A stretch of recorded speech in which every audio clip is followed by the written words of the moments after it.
Assalamualaikum warahmatullahi wabarakatuh. Berjumpa lagi channel Wijaya Teknik. Ya, kali ini pengecekan AC ya. Jadi ini cara pengecekan AC elep. Kayak apa, Gus? Nah, jadi untuk pengecekan AC elep jika mengalami trouble, kita cek dari yang termudah dulu ya. Jadi dari yang termudah itu kita ke aki. Jadi aki itu ada di sebelah sana ya. Tapi ada juga yang di bagian tangga, ada yang di belakang, ada yang di sebelah tangga. Tergantung karoserinya. Nah, setelah kita pengecekan aki, jika aki terbilang aman, kita bisa cek ke bagian fuse ya. Kita bisa cek ke bagian fuse. Di sini ada fuse dua fuse di sini ya. Jadi di sini ada fuse kondensor, terus ada alternator dan high sama mediumnya di sini.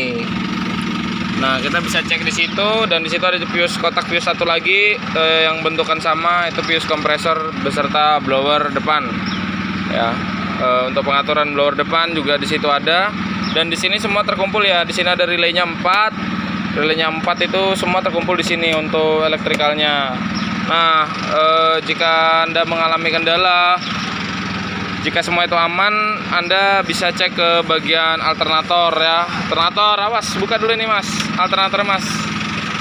Ini ngasih belajar Mas orang. Alhamdulillah belajar sekalian kah? Nah, ini. Nah, jadi ini alternatornya sini ya. Kita bisa cek ke sini menggunakan test pen. Jika ini nyala, kemungkinan itu aman. Ya, tinggal kita cek untuk, awas kena kipas kabelnya.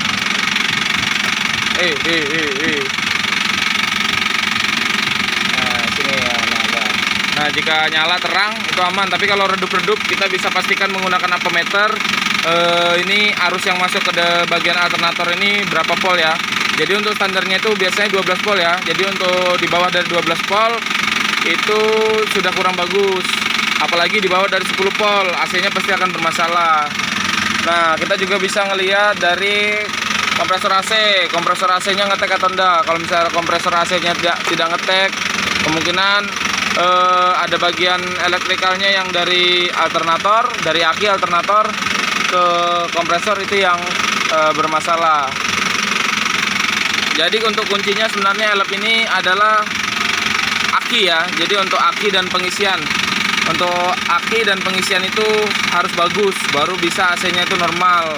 Kalau masalah dingin itu, kalau untuk single kondensor atau single blower ya, cuman satu kondensor aja dia memang kurang maksimal, kecuali dia menggunakan double kondensor ya. Kalau ini kan cuma satu kondensor.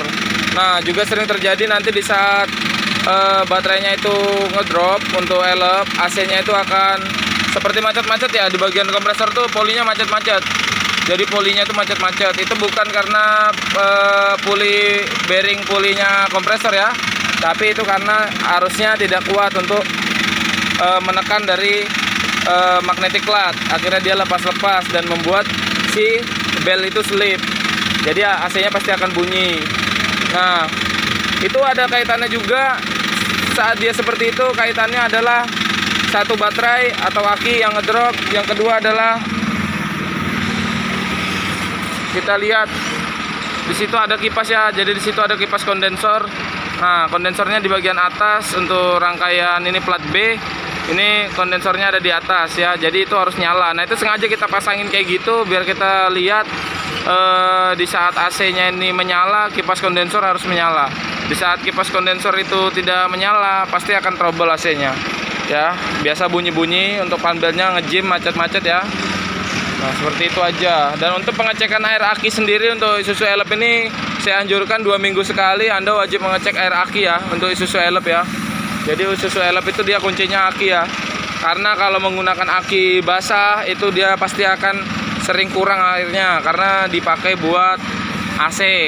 Saat AC on itu dipakai untuk AC ya. Jadi dia bekerja terus untuk aki ya. Beda dengan aki starter yang di saat mobil sudah tidak menggunakan starter, ibaratnya mobil sudah hidup, bebannya tinggal ke lampu-lampu aja ya.